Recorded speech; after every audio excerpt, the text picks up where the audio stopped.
Today I've gone somewhere I certainly wasn't supposed to go and ended up on top of a roof in the rain. So I figure there's no time like the present to tell you about lexicology. Lexicology is the study of words, and within the study of words there's a lot of interesting topics, and I don't know many of them very well. Honestly, out of the areas of linguistics that I know about, I am the worst versed in this one. Now there's a lot of old examples of this, and so what I'm going to give you now is a few examples of modern words that we think of as distinct, but were in the past one word. So you know how English is like a terrible language, and we've got three completely different words that all are pronounced the same? We've got two, and two. Well, let me tell you something, bucko. Two of those words actually used to be one word.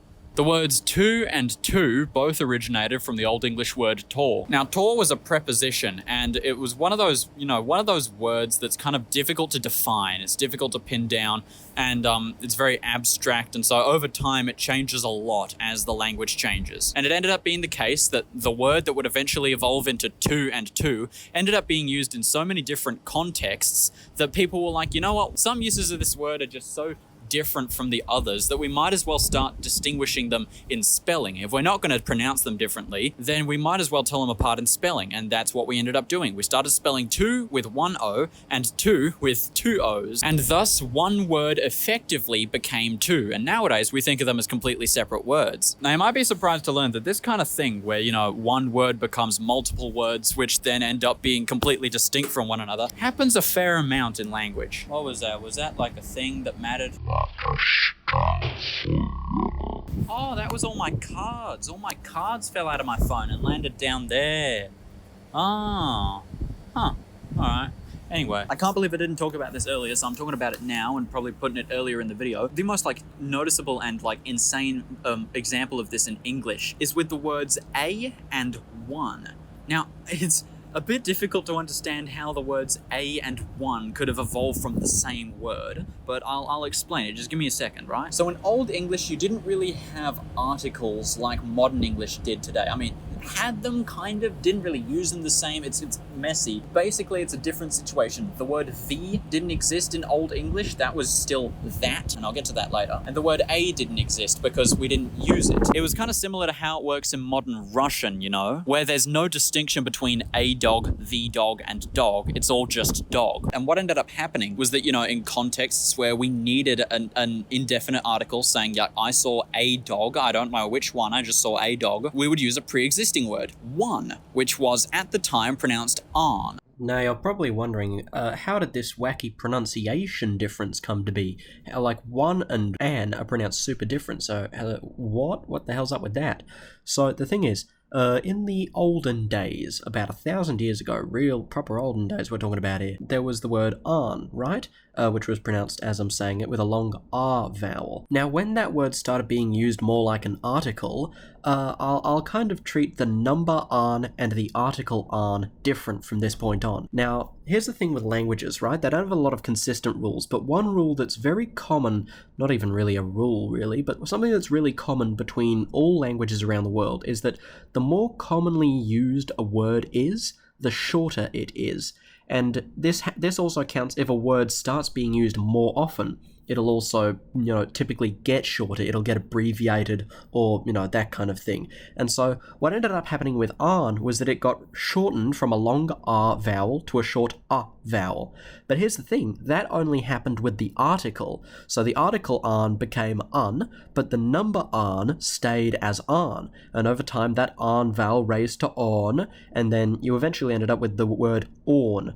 Now, that word should have ended up being pronounced own, the way it's spelt, but it's not. It's pronounced one, and we don't know why. So I have to leave it there. I wish I didn't have to, but I have to, because we don't know why it's pronounced one and not own. But anyway, that word went in that direction, whereas on, it's just A-N, and so it ended up being pronounced as an. The vowel fronted, and now we've got one and an. But at some point in history, I'll put up a date at some point if I figure it out, we started pronouncing the word differently in certain contexts. If the following word started with a vowel, we kept the N, an apple. But if the following word started with a consonant, then we would remove the N for ease of pronunciation. And so we ended up with an apple, but a dog. And so we ended up with two words, kind of three, but still two, because at this point the difference between a and an is purely contextual and phonetic. No, phonemic. Fucking pronunciation. It's pronunciation. But still, one and a used to be the same word, and they diverged because we started using the word one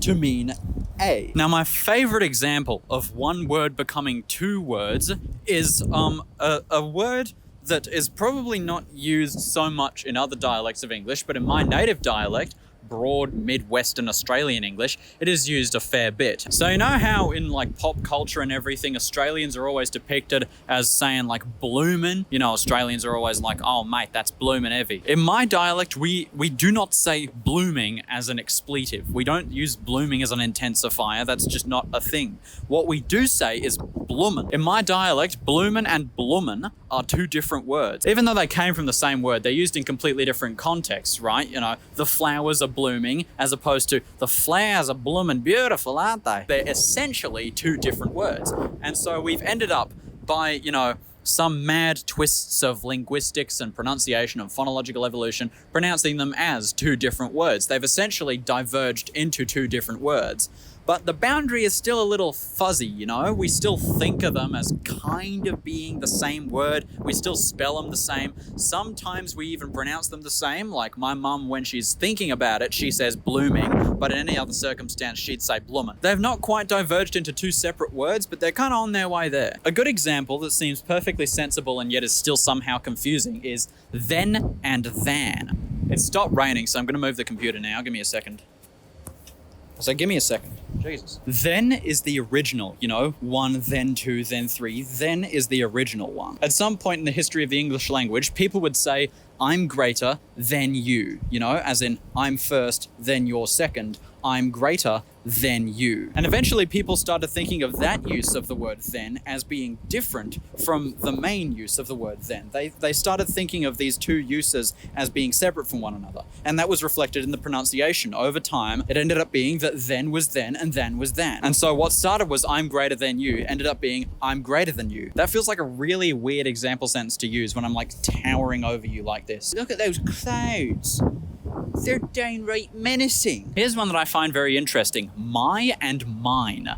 If you think about it, the difference between the meanings of the words mine and the words my isn't a whole lot, you know? It's my apple, the apple is mine. We use them differently. You couldn't say the apple is my or that's mine apple, but they don't really seem like that different words, and so it's not surprising that they originally come from the same word. The original word was the Old English mean, and it was the equivalent of both my and mine in modern English. There was just the one word. Over time, you know, the great vowel shift happened and mean, became main, became mine, became mine, and we ended up with this word mine. And at some point in that process, you know, around the same time that was happening, there started to be a little bit of an oddity in the way that the word was used. This new form of the word evolved that didn't have the N at the end. And so you ended up with these two coexisting versions of the same word, my versus mine. And for a while, I believe there was this sort of intermediate phase where it worked similarly as the modern English word an does, or a, where you would use a when the following word starts with a consonant,